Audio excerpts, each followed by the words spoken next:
दोस्तों, इतिहास अपने अंदर बहुत सारी अजीबोगरीब मिस्टीरियस इंसिडेंट्स वारदातों को अपने अंदर समाये हुए रखे हुए। तो आज की इस वीडियो में हम उन्हीं में से एक मिस्टीरियस इंसिडेंट, एक केस के बारे में डिस्कस करने वाले हैं, जिसके अंदर एक प्लेन हाईजैक होता है। हाईजैकर की डिमांड भी पूरी की जाती है, उसे जितनी रकम चाहिए थी उसे प्रोवाइड की जाती है। पर जब लास्ट डेस्टिनेशन में जब FBI उसे पकड़ने के लिए जाती है तो पता चलता है कि बीच फ्लाइट में से ही वो हाईजैकर कहीं पर गायब हो गया। उसे हर जगह ढूंढा जाता है पर वो कहीं भी नहीं मिलता। उसे ढूंढने के लिए जो सर्च ऑपरेशन चलाया जाता है वो अमेरिका का सबसे बड़ा सर्च ऑपरेशन होता है। वो कौन था, वो कहां से आया था और कहां चला गया, इसके बारे में आज की इस वीडियो में हम डिस्कस करने वाले हैं। तो कुर्सी की पेटी बांध लीजिए, क्योंकि हम जाने वाले हैं इतिहास में बोइंग 727 फ्लाइट नंबर 305 के अंदर। तो वीडियो को शुरू कर। 24 नवंबर 1971 पोर्टलैंड इंटरनेशनल एयरपोर्ट के अंदर एक आदमी ब्लैक कलर का सूटकेस लेकर एक टिकट परचेज करता है। वो पेमेंट कैश में करता है और वो जो टिकट परचेज करता है वो 1 वे टिकट होती है।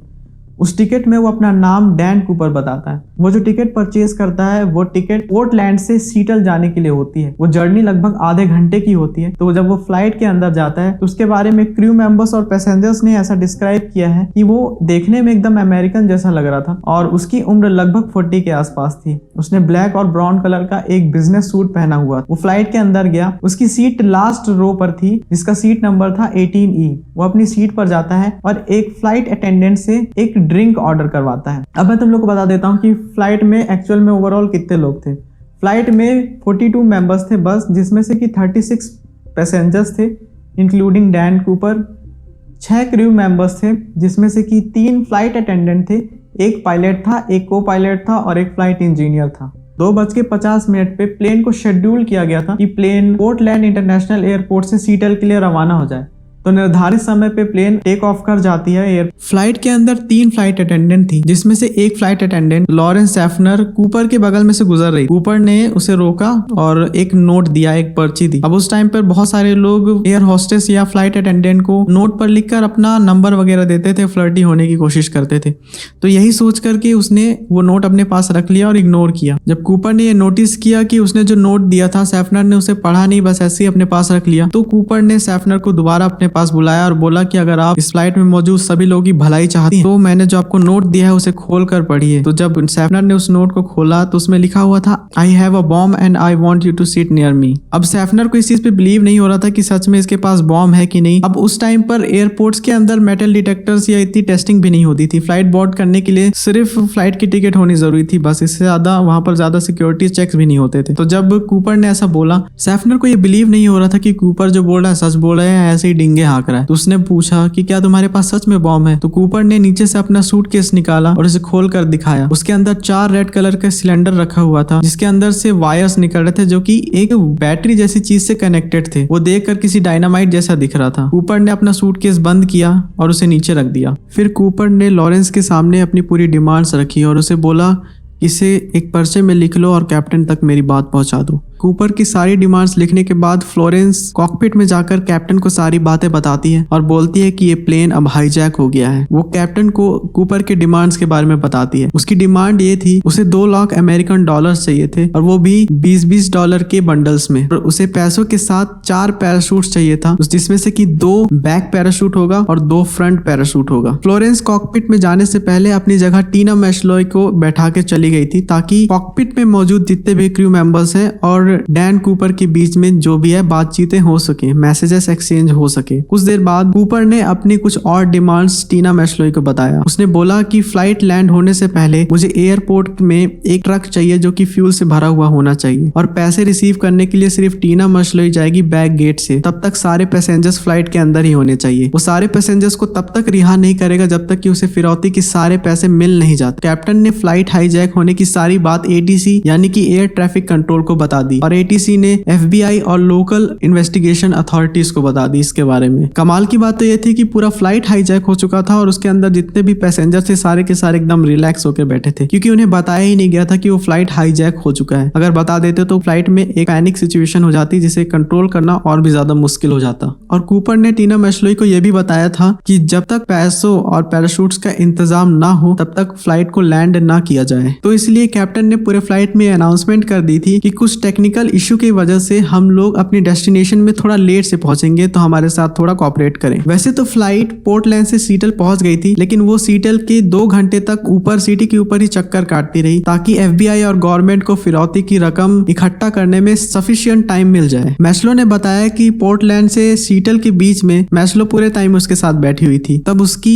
कूपर के साथ बात भी हुई। बात करने के दौरान उसे कहीं से भी नहीं लगा कि ये किसी तरह का हाईजैकर है या किसी तरह से किसी को नुकसान पहुंचाने वाला है। वो बिल्कुल एकदम फैमिलियर लग रहा था। और तो और कूपर ने फ्लाइट की विंडो से ही देखकर पहचान लिया था कि वो सीटल सिटी के ऊपर अब उड़ रहे हैं, मतलब वो अच्छे से सीटल सिटी को जानता था। मैस्लो ने यह भी बताया कि कूपर बिल्कुल भी किसी तरह से नर्वस नहीं था, ना तो उसके चेहरे पे किसी प्रकार का डर था। जैसे कि उसने जितना भी प्लान किया है उसे पता था कि उसके प्लान के अकॉर्डिंग ही सब कुछ होने वाला। उस प्लेन लैंड होने से पहले मैस्लो ने कूपर से पूछा कि तुमने इसी एयरलाइन को क्यों चुना हाईजैकिंग करने के लिए। कूपर ने बोला कि मेरी तुम्हारी एयरलाइन से कुछ खास दिक्कत नहीं है, बस मुझे प्रॉब्लम है। $2 लाख जो कि फिरौती की रकम थी उसे सीटल फर्स्ट नेशनल बैंक से सीटल एयरपोर्ट पहुंचा दिया गया था और $2 लाख में जितने भी सीरियल नंबर थे उसे भी FBI ने नोट कर लिया था ताकि वो फ्यूचर में काम आ सके उसे पकड़ने के। और सीटल पुलिस ने भी 2 front parachute local sky diving school से और 2 back parachute local pilot stunt school से ले लिए थे। लगभग 5:24 पर कैप्टन को यह इन्फॉर्म कर दिया गया था कि पैसे और पैराशूट्स जो है एयरपोर्ट के पास पहुंचा दिए गए हैं और लगभग 5:46 पर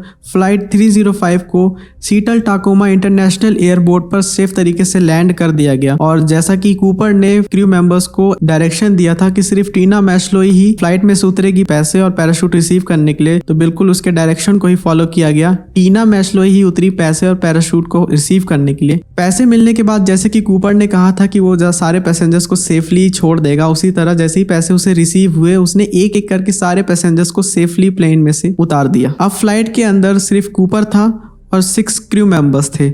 जिस दौरान पैसेंजर्स एक एक करके फ्लाइट में से उतर रहे थे उतने टाइम में जो है फ्लाइट भी रिफ्यूल हो चुका था। अब डैन कूपर ने फिर से कैप्टन को डायरेक्शन दिया कि अब उसे किस तरफ जाना है। उसने कैप्टन को बताया अब साउथ ईस्ट मैक्सिको की तरफ जाना है और प्लेन की स्पीड जितनी हो सके उतनी उसे कम रखने की कोशिश करनी है। और कूपर ने कैप्टन को यह भी बोला कि तुम्हें फ्लाइट को 3000 एल्टीट्यूड की ऊंचाई पर रखना है, यानी कि जमीन से 10,000 फीट ऊपर। और उसने ये भी कहा कि फ्लाइट की जो विंग है वो 15 डिग्री टिल्ट होनी चाहिए और कैबिन अनप्रेशराइज्ड होना चाहिए। और कूपर ने कैप्टन को यह भी डायरेक्शन दिया कि जब फ्लाइट टेक ऑफ हो तो बैक गेट खुला होना चाहिए और बैक गेट से जो स्टेयर्स लगी हुई है वो भी ओपन हुई होनी चाहिए। कैप्टन्स और क्रू मेंबर्स ने उसे बहुत मना किया कि ये बहुत ज्यादा खतरनाक हो सकता है, प्लेन के अंदर अनवांटेड एयर प्रेशर बनेगा जिसकी वजह से प्लेन का बैलेंस खराब हो जाएगा और क्रैश लैंडिंग भी हो सकता है। पर कूपर ने जो कह दिया सो कह दिया। उसने कह दिया कि अगर ऐसा नहीं करोगे तो मैं प्लेन को बॉम्ब से उड़ा दूंगा। तो उसके कहे मुताबिक 7:40 पर प्लेन जो है सीटल टाकोमा इंटरनेशनल एयरपोर्ट से टेक ऑफ करता है। जैसे ही प्लेन टेक ऑफ करता है उसके पीछे पीछे एयर नेशनल गार्ड के 2 फाइटर जेट्स F-106 के 2 फाइटर जेट्स उसके पीछे पीछे लगा दिए जाते हैं और उन्हें ऑर्डर दिया जाता है कि आपको फ्लाइट को एस पैटर्न में उड़ाना है, मतलब एक फाइटर जेट फ्लाइट के ऊपर होना चाहिए और एक फाइटर जेट फ्लाइट के नीचे होना चाहिए ताकि अंदर किसी भी क्रू मेंबर ना डैन कूपर को पता चले कि फ्लाइट के बाहर क्या हो रहा है। फ्लाइट टेक ऑफ होने के बाद डैन कूपर के पास जितने भी क्रू मेंबर्स बैठे थे उन सबको डैन कूपर ने कहा कि तुम सब सारे के सारे अब कॉकपिट के अंदर चले जाओ और अंदर से दरवाजा बंद कर दो और जब तक मैं ना बोलूं तब तक कोई भी बाहर नहीं आएगा। उसके थोड़ी देर बाद लगभग 8 बजे के आसपास कॉकपिट में एक इमरजेंसी लाइट ब्लिंक करी। वो इमरजेंसी लाइट ये इंडिकेट कर रही थी कि प्लेन का बैक स्टेयर्स गेट खुला हुआ है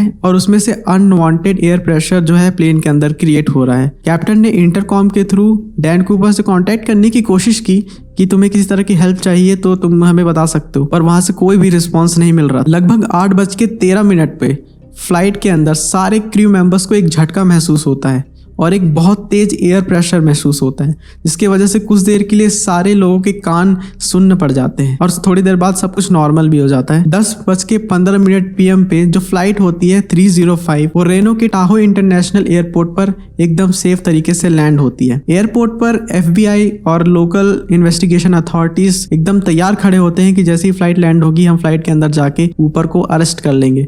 जैसे ही फ्लाइट लैंड हुई सारे के सारे फोर्स बॉम्ब स्क्वाड के साथ अंदर गए पर उन्हें उन्हें ना तो कूपर मिला, ना तो पैसा मिला और ना तो बॉम्ब मिला। बीच फ्लाइट में से ही डैन कूपर गायब हो चुका था। FBI को फ्लाइट के अंदर से सिर्फ 2 रिजर्व पैराशूट मिले, 8 सिगरेट के जले हुए बट्स मिले और डैन कूपर की टाई मिली। बाकी कुछ भी बरामद नहीं हुआ। तो इसका मतलब समझे दया, बीच फ्लाइट में से ही डैन कूपर भाग चुका था और FBI को इसकी भनक भी नहीं लगी। और जो 2 फाइटर जेट्स उस फ्लाइट के पीछे लगाए गए थे उस पर नजर रखने के लिए, जब उनसे पूछा गया कि आप लोगों ने कोई इंसान स्पॉट नहीं किया कूदते हुए या पैराशूट से जाते हुए, तो उन लोगों ने बेशक मना कर दिया कि हमने ऐसा कुछ नोटिस ही नहीं किया। कैप्टन ने बताया कि 8:13 पे उन्हें एक झटका से महसूस हुआ था। हो सकता है उसी टाइम पर बैक स्टेयर से वो डैन कूपर फ्लाइट में से कूद गया हो। FBI के अकॉर्डिंग जिस टाइम पर क्रू मेंबर्स ने वो झटका महसूस किया था, उस टाइम प्लेन जिस रूट में उड़ रहा था, उस रूट और टाइमिंग के हिसाब से अगर देखा जाए तो डैन कूपर जिस जगह में कूदा होगा वो पोर्टलैंड से 64 किलोमीटर दूर नॉर्थ की तरफ होगा, या तो एरियल वाशिंगटन की तरफ या तो लुइस रिवर की तरफ। फ्लाइट के क्रू मेंबर्स और बाकी पैसेंजर्स के रेफरेंस से डैन कूपर का एक स्केच बनाया गया और उसके अगले दिन ही एक बहुत बड़ा सर्च ऑपरेशन कंडक्ट किया गया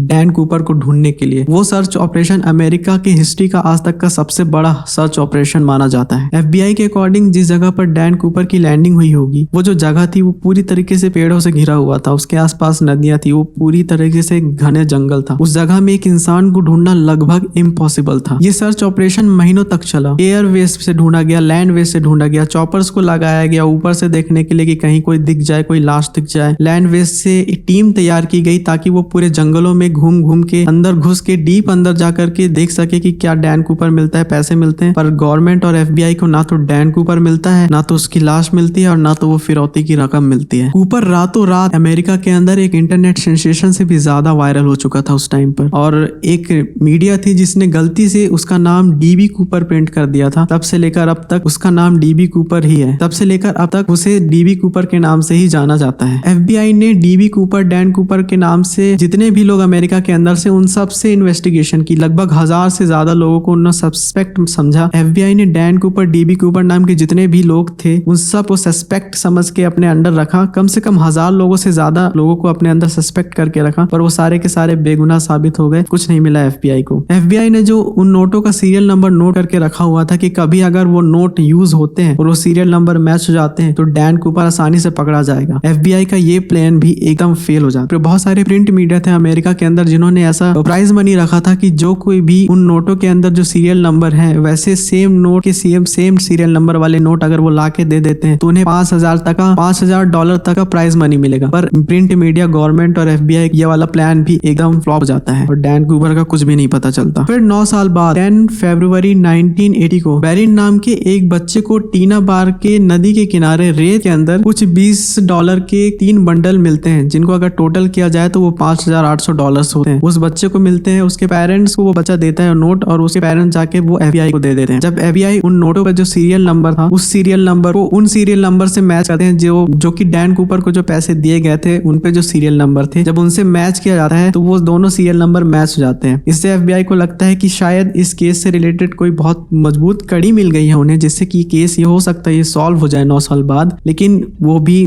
नहीं होता है। FBI टीना बार के पास जाकर के और भी खुदाई करती है कि शायद उन्हें और भी फिरौती की रकम मिल जाए, पर उन्हें उन 3 बंडल के अलावा और $1 भी ज्यादा नहीं मिलता। FBI ने ऐसा पब्लिक में थ्योरी दिया कि जब डैन कूपर फ्लाइट में से कूदा होगा तो उसके पास से कुछ नोटों के बंडल जो हैं लुइस रिवर में आके गिर गए होंगे, जो कि बहते बहते कोलंबिया रिवर के थ्रू टीना बार में आके इस बच्चे को इन रेतों में दब के मिल गए होंगे। पर FBI की ये वाली थ्योरी भी पूरी तरह से फ्लॉप हो जाती है, क्योंकि ये बिल्कुल ही इम्पॉसिबल है। क्योंकि लुइस रिवर जिस जगह पर आके कोलंबिया रिवर से मिलता है उस जगह से कोलंबिया रिवर जो है टीना बार की तरफ उल्टी डायरेक्शन में बहता है। फिर फाइनली 8 जुलाई 2016 को FBI पब्लिकली आती है और बोलती है कि हमने इन कई सालों में अपनी पूरी मैन पावर लगाई, अपना पूरा जोर लगाया डैन कूपर के बारे में, पर हमें कुछ भी पता नहीं चला। उसकी आइडेंटिटी नहीं पता चली, वो कौन था, वो कहाँ से आया, वो चोरी करने के बाद कहाँ चला गया, उसके बारे में एक भी इंफॉर्मेशन FBI को नहीं मिला। तो मतलब 1971 से 2016 में आके FBI ने फाइनली हार मान लिया और इस केस को